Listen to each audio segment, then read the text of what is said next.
ત્યાં સુધી રામ મારા ભગવાન છે, હું એનો સેવક છું. પણ જ્યારે વાંચી લીધી, જ્યારે એને જ્ઞાન થયું, ત્યારે એને કીધું કે શરીર ભાવે હું તમારો દાસ છું, જીવ ભાવે હું તમારો અંશ છું, આત્મ ભાવે તો હું રામ જ છું, રામ મન મારામાં કાંઈ ફેર નથી. સાચી છે વાત, તો સાચી છે. ક્યારે કીધું કે જ્ઞાન થયું ત્યારે. જ્ઞાન શું થયું કે હું અત્યારે મારા શરીરને અને મારા આત્માને, જીવાત્માને હું આ જુદા માનીને બેઠો હતો. હવે આત્મભાવે, આત્મભાવે એટલે કર્મભાવે, કર્મભાવે, કર્મભાવે તમે જે બ્રહ્મથી તમારું જે શરીર બન્યું છે, તમારો જે જીવાત્મા બન્યો છે, એમાં ને મારામાં કાંઈ ફેર નથી. માત્ર વાસનામાં ફેર છે. અને વાસનાને કારણે જ આપણે બ્રહ્મ સ્વરૂપ નથી એવું આપણને એમ થાય છે. વાસનાને કારણે આ વાસના છોડવી છે. વાસના એટલે સમજાવું ને, જગતને ભોગવવાની ઈચ્છા, જગતના જુદા જુદા પદાર્થોને ભોગવવાની ઈચ્છા, એનું નામ વાસના. વાસનાનો ક્ષય નહીં થાય, સાધના વગર વાસનાનો ક્ષય નહીં થાય. સાધનાથી જ વાસનાનો ક્ષય થાય. વાસનાનો ક્ષય એટલે કેવી રીતે થાય કે વાસના જ્યારે સાધના કરતા જાઓ, સાધના કરતા જઈ રીતે વૈરાગ્ય આવે. વૈરાગ્ય એટલે શું કે રાગનું ઊંધું વૈરાગ્ય. રાગ, રાગ એટલે આ ઘડિયાળ મારી છે, આ બગડવી ન જોઈ, આ કોઈ ચોરી જાવો ન જોઈ, આવી જે મને ઘડિયાળ પ્રત્યેની જે મમતા છે એને રાગ કહેવાય. પણ આ તો ભાઈ મારી નથી, આને લઈ જાય, કોક ચોરી જાય તો મારે શું, તો વૈરાગ કહેવાય. મારી છે અને આવીને આવી જઈએ તો રાગ. મારી નથી, આ જે થવું એ થાય તો વૈરાગ. મારે એના પ્રત્યે કોઈ, એના પ્રત્યે મોહબતમાં નથી. વૈરાગ્ય થઈને પણ જીવાય છે. વૈરાગ્ય થઈને જીવી શકાય છે. કારણ કે દરેક પદાર્થો પ્રત્યેનું મમત્વ, મમત્વ એટલે લગાવ, લગાવ છે. પદાર્થોની વ્યાખ્યા કહેવાય ગઈ છે અગાઉ. એટલે એ બધા પદાર્થો પ્રત્યે જે લગાવ છે, એ લગાવ હકીકતે ખોટો છે. કારણ કે એ લગાવ તમે મનથી બાંધેલો છે. આ લગાવ તો તમે આની જેમ મનથી બાંધ્યો હતો, પણ આ પરાઈ કંઈક હાવ અજાણ્યું આવ્યું તો લગાવ છૂટી ગયો. બીજી વ્યક્તિ આવી ગઈ તો લગાવ છૂટી ગયો. પહેલી વ્યક્તિ હતી ત્યારે દરેકના જુદા જુદા લગાવ હતા. તો જો જે ચીજ તમારી છે એ તમારી નથી, જે ચીજ છે એને તમે માની લીધી છે, મારી નથી, તમે લગાવ છોડી દો તો આની સ્થિતિ થાય. આપણે લગાવ છોડી દઈએ તો જો આ અજાણી છોકરી આવી ગઈ તો આ બધાના લગાવ છૂટી ગયા. આ મારું ભાઈ છે નહીં, તો પરમાત્માએ મને દીધું છે, મને વાપરવા પરમાત્માએ દીધું છે, મારા પ્રારબ્ધ યોગ્ય મળ્યું છે. અને જ્યાં સુધી મારું પ્રારબ્ધ હોય છે ત્યાં સુધી એની સાથે સંબંધ છે. તો પ્રારબ્ધ પૂરું થાય છે ત્યારે કોઈ રોકી શકવાનું નથી. જવાનું જવાનું જવાનું. આપણો સગો દીકરો હોય, એકલો દીકરો હોય, કે આપણા માતા પિતા હોય, જવાના છે, જવાના છે. પ્રારબ્ધ યોગે એકબીજાના ઋણાણુ બનશે એટલે આપણે બધા ભેગા છે. અને એ આપણાથી ભેગા છે એવું નથી માની લેવાનું. આપણા વિચારોથી આપણે પોતે આ બધું ભેગું કર્યું છે એ માની લેવાનું નથી. એ એકબીજાના પ્રારબ્ધથી ભેગા થયેલા છે. અને પ્રારબ્ધ પૂરું થશે એટલે એની મેળે છૂટા પડવાના છે. તો એમાં સુખ અને દુઃખ ને લગાવ ને એ વાત ક્યાં આવી? સુખ શું કામ થાય? એક હરિદ્વારની અંદર એક એવો કિસ્સો બન્યો. એક ભગવદ્ ગીતા ચાલતી હતી. રોજ ભગવદ્ ગીતા વાંચન થાય એ સાંભળવા આવે રોજ.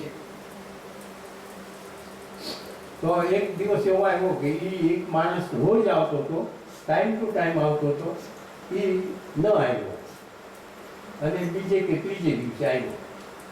ત્યારે પેલા સાધુએ પૂછ્યું કે તમે રોજ આવતા હતા, આટલા મહિનાથી ગીતા ચાલે છે અને તમે રોજ આવતા હતા, આ 3 દી કેમ આવ્યા?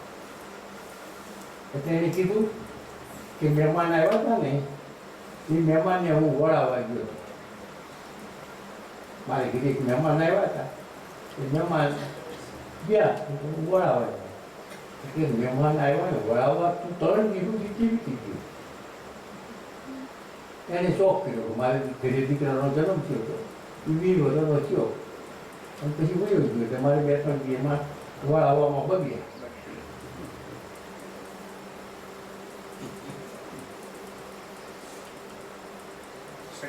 એટલે વળાવવામાં બગ્યા. સત્ય ઘટના છે.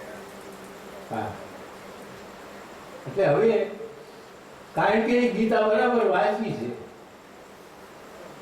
એને ગીતા બરાબર પચાવી છે, એટલે એને કીધું કે મારે એક મહેમાન આવ્યા હતા ને ગયા. જો એ તેવું થયું, ગીતા પચાવી એટલે લગાવ છોડી દીધો. લગાવ છોડી દો એટલે દુઃખ ને સુખ નથી. દુઃખ ને સુખ લગાવની સાથે છે. આપણે જે લગાવ કર્યો ને એટલે દુઃખ અને સુખ છે. પણ લગાવ ન હોય તો દુઃખ ને સુખ હોય નથી. પણ લગાવ બુદ્ધિપૂર્વક ન હોવો જોઈએ. લગાવ ન હોવો બુદ્ધિપૂર્વક ન હોવો જોઈએ. કારણ કે આપણે સમજી વિચારીને એની સાથે લગાવ છોડી. પણ આ લગાવ જે છે એ ક્યારે જાય? લગાવ ક્યાંથી ઊભો થયો? કોણે ઊભો કર્યો આ લગાવ? રજોગુણ. ફરી ફરીને આપણે ત્યાં આવવાના છે. લગાવનું કારણ શું? રજોગુણ. રજોગુણનો પ્રભાવ.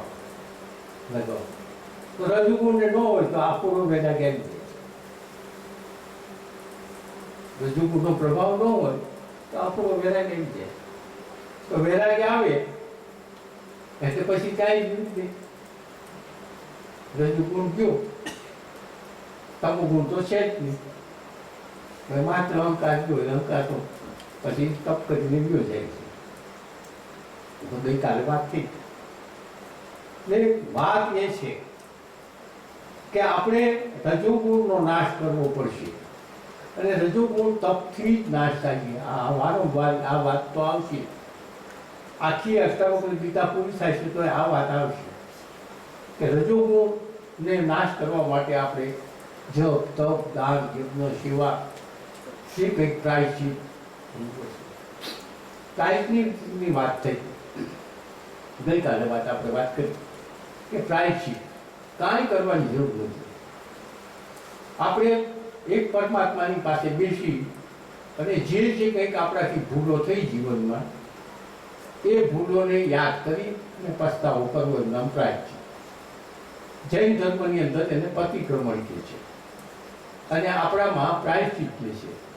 અને ઈસુના ધર્મમાં પણ એવું એક છે કે એને કેબિનમાં આવીને કહે કે મારાથી આ ભૂલ થઈ ગઈ, મારાથી આ ભૂલ થઈ ગઈ. એ કેબિનમાં આવીને બોલી જાય ને બહાર ફાધર હોય. એ ફાધરને ખબર ન હોય કે અંદર કેબિનમાં કોણ આવ્યો, પણ એ લાઇટ થાય ને પેલી ઘંટડી વાગે એટલે ફાધર ગમે ત્યાં હોય ને તો કેબિનની બહાર ખુરશી નાખીને બેસી જાય અને અંદર કેબિનની અંદર પેલો જે પ્રાયશ્ચિત કરવા વાળો બેસી જાય. પછી એને કહે કે મેં આ ભૂલ કરી, મેં આ ભૂલ કરી, આ ભૂલ કરી. પછી ફાધર એમ કહે કે તું જે માફ કરી દે. પણ આ એક ખાલી યંત્ર રૂપ થઈ ગયું. પણ માફ કરી દે પાછો ફરીવાર ભૂલ કરી પાછો કેબિનમાં આવે તો તેનો અર્થ જ નથી. પાછો એવો ભૂલ કરી પાછો કેબિનમાં આવે ફાધર બોલે કે માફ કરી દે. કોઈ પાછો અઠવાડિયું 15 દી થાય કે મેં આ ભૂલ કરી તો માફ કરી દે. આવું માફ ન આવે. પણ માફ તો કેવું આવે? જેસર તોરણની જે વાત છે ને કે જેસરને પસ્તાવો કર્યો, જેસરને પસ્તાવો કર્યો ને પીઠ થઈ ગયો. આનું નામ પ્રાયશ્ચિત. આનું નામ પ્રતિક્રમણ. કે એને કરેલા પાપો અંતરથી હૃદયપૂર્વક એને બધા કર્યા એટલે એને પસ્તાવો કર્યો અને પસ્તાવો કરી અને બધા પાપ બળી ગયા. આપણે પણ જો આવી રીતનો પ્રસ્તાવો કરીએ, પ્રાયશ્ચિત છે ને કહેવાય, પણ એ ફરીવાર ક્યારેય થવું ન જોઈએ.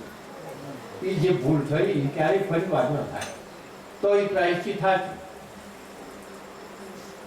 તો એ તો જપ તપ દાન યજ્ઞ સેવા અને પ્રાયશ્ચિત કાંઈ ન કરીએ અને માત્ર પ્રાયશ્ચિત કરીએ તો એક જાતની સાધના થઈ, તો એ ચિત્ત સુધી થાય. એટલે અહીં એમ કહે છે અષ્ટાવક્રજી કે તું ભોગતા, તું હવે મુક્ત છો. તું મુક્ત છો એટલે મુક્ત જ હતો પહેલેથી. હવે એને દ્રઢીકરણ કરીને એમ કહે છે કે તું મુક્ત છો.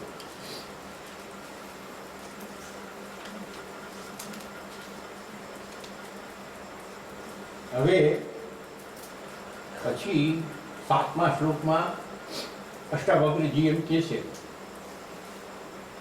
કે સર્વસ્વનો એક દ્રષ્ટા છે, સર્વદા મુક્ત છો. ખરેખર આ જ તારું બંધન છે. દ્રષ્ટાને અન્ય પૃથકથી જોવે છે, ચાલે છે. બહુ સરસ છે આ શ્લોક.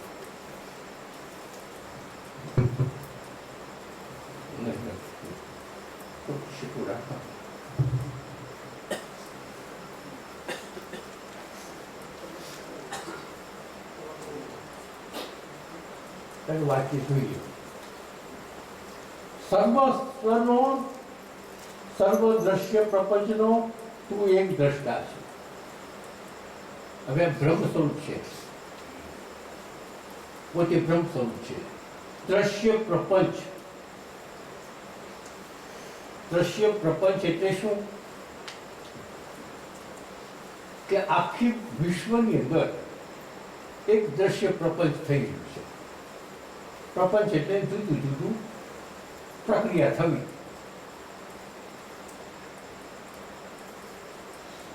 જુદી જુદી પ્રક્રિયા થવી એટલે માનો કે હવે સૂર્ય છે તો સૂર્ય આ રીતે ફરી રહ્યો છે, પૃથ્વી છે, પૃથ્વી ઉપર આ થઈ રહ્યું છે, અને પૃથ્વી ઉપર જે થઈ રહ્યું છે એને દ્રશ્ય પ્રપંચ કીધું. એક બી હોય એ વાયુ, એમાંથી ઝાડ થયું, એમાંથી વિશાળ ઝાડ થયું, એમાંથી ફળ થયું. આ પ્રપંચને કોણ કરે છે? એને તો જોતા નથી. છે, થાય છે એ વાત સાચી.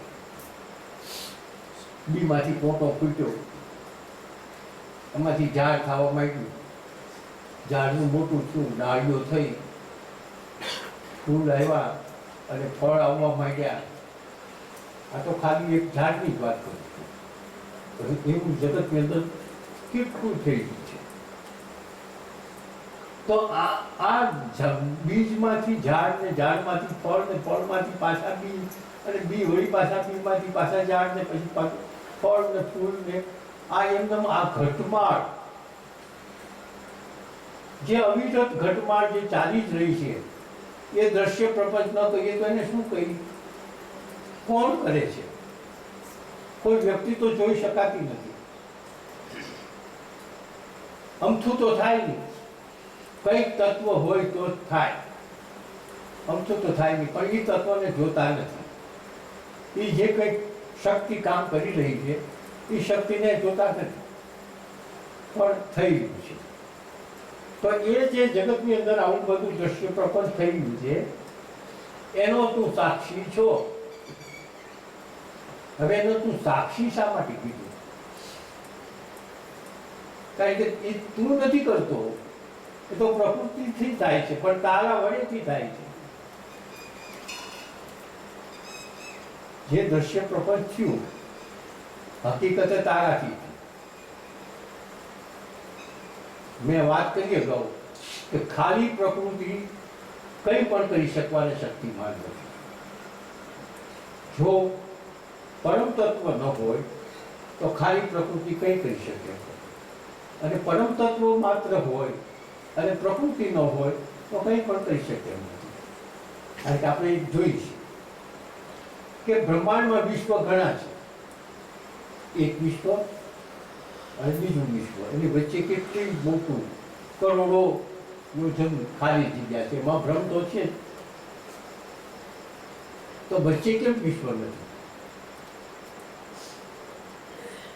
એક વિશ્વ છે, એક બીજું વિશ્વ છે, તો એ બે વિશ્વની વચ્ચે કેમ વિશ્વ નથી? કારણ કે ત્યાં પ્રકૃતિ નથી. જ્યાં પ્રકૃતિ છે ત્યાં જ વિશ્વનું સર્જન થાય. જ્યાં પ્રકૃતિ હોય ત્યાં જ વિશ્વનું સર્જન થાય. ભ્રમ તો બધે જ છે, ભ્રમ ક્યાંય નથી એવું નથી, પણ બ્રહ્માંડની અંદર જ્યાં જ્યાં પ્રકૃતિ છે ત્યાં સૂર્ય થાય છે, ત્યાં આ બધું થાય છે, ચંદ્ર છે, ત્યાં ગ્રહો નક્ષત્રો ફરવાનું, સૃષ્ટિનું સર્જન ને સૃષ્ટિનું વિસર્જન ને જે કંઈક થયેલું છે એને પ્રપંચ કહે. પણ એ માત્ર બંને છે તેથી, પણ બંને છે એ વાત તો સાચી છે, પણ બંને છે પણ છતાંય પરમ તત્વની અક્રિય છે. એ અમારે લખી દીધું અક્રિય એટલે કરતા નહીં, કાંઈ પણ કરતો નથી. જે મેગ્નેટની વાત કરીએ એમ, છતાંય મેગ્નેટ કાંઈ કરતું નથી, છતાં મેગ્નેટમાં બધા પરમાણુ ભેગા થઈ જાય છે. એવી રીતે એ છે. હવે એ છે એ પછી આ બધું પાછું એના વડે થઈ ગયું છે એ જોવે છે. એ પરમ તત્વ પાછું એના વડે થાય છે એ તો જોવે છે, પણ એની સાથે આવું થયું કે આવું થયું એની હારે કાંઈ સંબંધ નથી. હવે એવું નહીં, આજે જો કાંઈ સંબંધ ન હોય તો જ એને દ્રષ્ટા કહેવાય. આટલું મોટું એક પર્વત બની ગયો અને પર્વત વળી પાછો જ્વાળામુખી ફાટ્યો અને ખેદાન મેદાન કરી નાખ્યું, પણ એમાં એ પોતે છે. પર્વત ફાટ્યો એ જમાય છે, જ્વાળામુખી થઈ એ છે, લાવારસ ફેલાણો ને ગામના ગામ ડૂબી ગયા અને મરી ગયા, એમાં એ છે, પણ છતાં એને કાંઈ દેવા દેવા નથી, માટે જ એને દ્રષ્ટાંત કરે છે. એટલે એમ કીધું છે કે દ્રશ્ય પ્રપંચનો તું દ્રષ્ટા છો, દ્રશ્ય પ્રપંચનો દ્રષ્ટા છો. પણ મેં પછી એવું કીધું, હજી ભાર મૂકીને કીધું સર્વસ્વ દ્રષ્ટ, સર્વસ્વ એટલે આખા વિશ્વનો. જનક રાજાને એમ કીધું કે આખા વિશ્વનો સર્વસ્વ, તું આખા સૃષ્ટિનો નહીં, સર્વસ્વ આખા બ્રહ્માંડનો, દ્રશ્ય પ્રપંચનો તું એકમાત્ર સાક્ષી છો, દ્રષ્ટા છો. અને છતાંય તો તું મુક્ત જ છો, છતાંય તું કાયમને માટે મુક્ત છે, ક્યાંય બંધન નથી. પણ હજી જો તું મુક્ત ને હું મુક્ત નથી ને મુક્ત છું ને હું બંધન છું એવા જો હજી તું વિચાર કરતો તો આ તારું બંધન છે, આ તો હજી ખોટો છે. હજી તારામાં જો આવો વિચાર આવતો હોય તો ખોટો છે, ખરેખર આ તારું બંધન. કારણ કે દ્રશ્ય પ્રપંચનો અંદરનો જો તું અંદર મારાથી થાય છે, મારા વડે થાય છે, એમ જો તારામાં ક્યાંય પણ ખોટો ફૂટ્યો તો ખરેખર આ તારું બંધન છે. દ્રષ્ટાને તારાથી તું પૃથક કરીને જો.